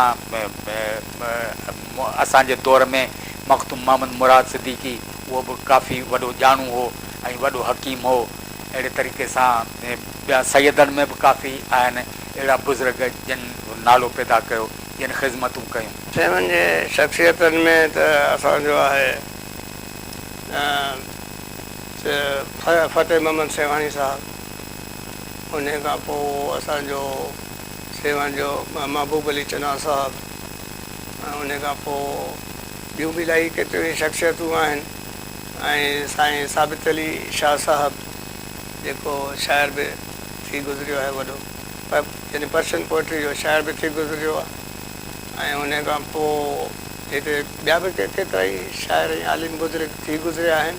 सेवण में परदेसियुनि जी घणी आमद रफ़्त आहे, त इन्हनि परदेसियुनि जो बि माण्हुनि जे मज़ाज ते को असरु आहे? बिल्कुलु साईं, असांजी कल्चर ते बि असरु आहे, असांजी तहज़ीब ते बि असरु आहे। ऐं ख़ासि तरह हाणे त जेको पंजाब कल्चर असां में इन्वॉल्व थी वियो आहे, त असां ॾिसूं पिया त असांखे उहो ज़मानो बि यादि आहे जॾहिं हिते पंजाब जा माण्हू बिल्कुलु घटि ईंदा हुआ ऐं एतिरो पंजाब जो माण्हू कोन ईंदो। पर हाणे कुझु मेलनि खां वठी कुझु सालनि खां वठी मेलनि में ख़ासि तरह हिन पंजाब जो जेको अचणु आहे उनजो वॾो असांजे हिन शहर ते इक़्तिसादी तौरु फ़ाइदो आहे। पर वरी असांजी कल्चर ऐं तहज़ीब में इलाही सारा फ़र्क़ु अची विया आहिनि। ऐं हींअर त उहे हिते बाक़ाइदे सेटल थियणु लॻा आहिनि ऐं हिते बाक़ाइदे हू कलंदर शहबाज़ जी अक़ीदत जे हिसाब सां या के ॿिए मक़सदनि जे हवाले सां बि चई सघिजे थो त हुननि पंहिंजा हिते घर ठाहिणु शुरू कया आहिनि। सेवण शहर जी तारीख़ ऐं क़दामत ते अञा बि वधीक तहक़ीक़ जी ज़रूरत महसूसु थिए। हितां जा समूरा इलाइक़ा पंहिंजे अंदरि में तारीख़ जा अनेक किसा सांझो वठनि, उन करे उन्हनि किसनि ऐं कहाणियुनि खे अञा बि ॻोल्हण ऐं फलोरण जी ज़रूरत आहे। तारीख़ जा शागिर्द जॾहिं हिन शहर जी क़दामत जा किसा ॻोल्हीनि तॾहिं सेवण जे क़िले ते ख़ुसूसी ध्यानु ॾीनि त जीअं उन क़िले जे अंदरि में लिकल तारीख़ जा किसा वधीक निर्वार थी सघनि। सेवण भरिसां क़ाइमु भॻे टोड़े जबल खे बि झागण जी ज़रूरत आहे। उनखां सवाइ झांगारा, बाजारा, लालबाग, मंछुलडन, रेल, बागबान ऐं पटे वारे इलाइक़े जी तारीख़ ते बि छंछाण थियणु घुरिजे, छाकाणि त उन्हनि इलाइक़नि में बि तारीख़ अनेक निशानियूं मौजूदु आहिनि जेके निशानियूं पंहिंजी तारीख़ खे वरजाए सघनि। गॾोगॾु सेवाणी उनजे पासे में क़ाइमु तारीख़ी कुतुबखाननि ऐं हितां जे इल्मी ऐं अदबी शख़्सियतुनि ते बि बारीकी सां कमु करण जी ज़रूरत आहे। तारीख़ जे हवाले सां सेवण ते जेकॾहिं अञा बि वधीक कमु थिए त इहा ॻाल्हि यकीन सां चई सघिजे थी त हिन इलाइक़े मां नित नयूं तारीख़ी रिवायतूं ऐं हक़ीक़तूं निर्वाह थी सघनि थियूं, जिन जे आधार ते न रुॻो सेवण पर सिंधी क़दामत खे बि परखे ऐं वरूड़े सघिजे।